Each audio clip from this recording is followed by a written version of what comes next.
FN og alle deres mål. Vores dokumentar kommer til at omhandle deres andet verdensmål: Stop sult. Stop sult. Hvordan stopper vi al sult i verden?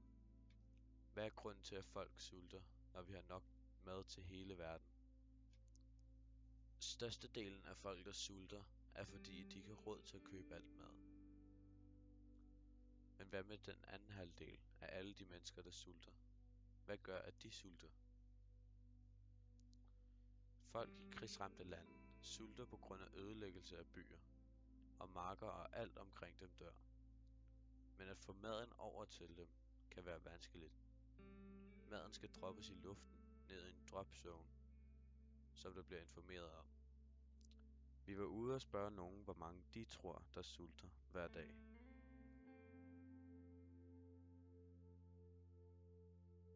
Hvor mange tror du, der sulter i hele verden i dag? Måske sådan 1,5 milliard mennesker. 180 millioner mennesker. Sådan 10 millioner. Jeg tror sådan 1 milliard, måske. Yes.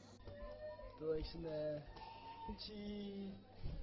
700.000 millioner. 700 millioner.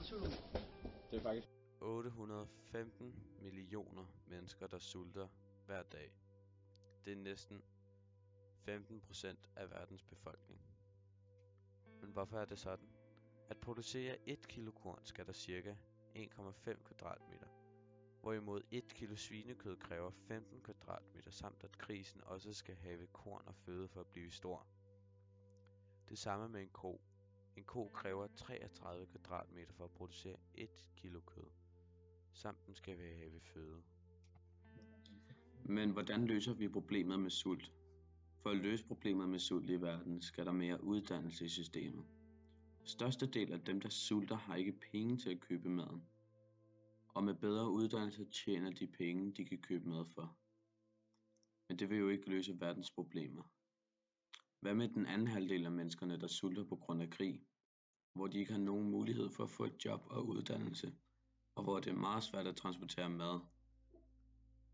Hvordan løser vi dette?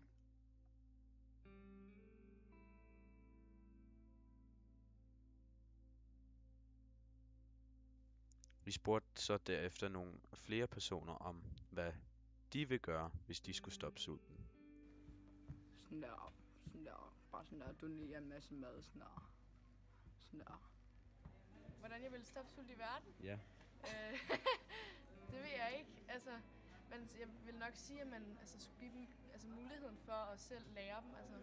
Og jeg vil ikke bare give dem mad, jeg vil nok sådan, give dem sådan, så de kunne lære, hvordan man, jeg ved ikke, et eller andet. Så de selv kunne producere føde og måske begynde ligesom at starte sådan nogle små firmaer, så de kunne starte et sådan samfund, et rigtig godt samfund op. yes, Jeg vil tak. sænke priserne på mad.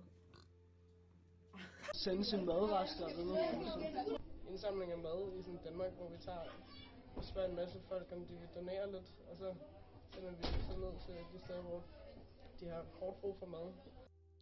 I Danmark gør vi en indsats mod madspild, og har indsamlinger i hele landet, som samler penge til alle de fattige, som både går til mad og tøj i krigsramte lande. Vi har Røde Kors, som laver mobil hjælp. Delsvis at sende en sms, som koster 150 kroner, som giver 4 børn 2.000 liter vand om måneden. Hvad kan vi gøre som enkelte personer? Som enkelte personer kan vi hjælpe dem ved at tænke over vores valg, at reducere vores forbrug af kød og spise mere grønt. At gøre venner og familie opmærksomme på, at vores forbrug af mad gør en vældig forskel på, hvordan maden og sulten i hele verden. På Amager ligger der en butik ved navn WeFood, som sælger næsten udløbsdato varer, som de får leveret af alle de danske supermarkeder.